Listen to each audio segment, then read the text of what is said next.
Harriet Jensen slowly opened her eyes, and for a few moments she felt warm and safe and happy. Then, slowly, she remembered. Frankie was dead. She listened absently to a blackbird singing in the orchard, its dulcet song filling the air, and then looked at her alarm clock.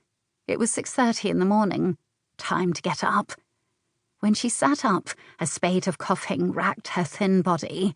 She could do nothing but wait until it passed, glad that the worst of the flu was over. Outside it was high summer, and a July sun threatened to bake them long before lunchtime.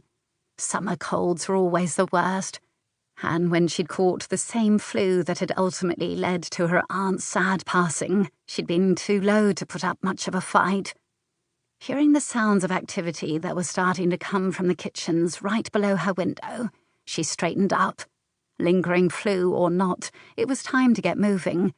She walked to the small wash basin against one wall and sighed at her pale reflection. Vania had called in the doctor, and he had given her a shot that had put her out for almost 24 hours. By the time she'd awoken, Frankie's funeral was over. In a way, she was glad. In another way, she was angry and had said some harsh words to Vania.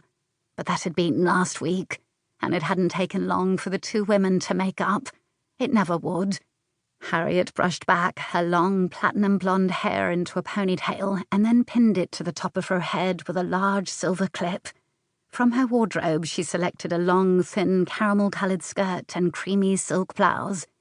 Sensible, flat brown shoes completed the ensemble. She checked the mirror again, relieved to see the owner-manager of Windrush Shallows Hotel looking back at her, and not the ill-looking woman of just a few days ago.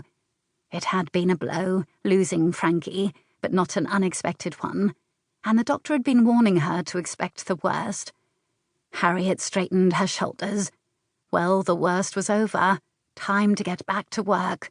She'd let the full responsibility of running the Shallows rest on Vania's shoulders for far too long as it was.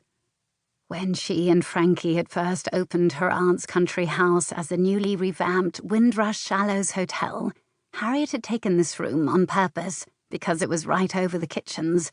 She didn't want her first batch of guests disturbed by just the sort of sounds that had awoken her this morning.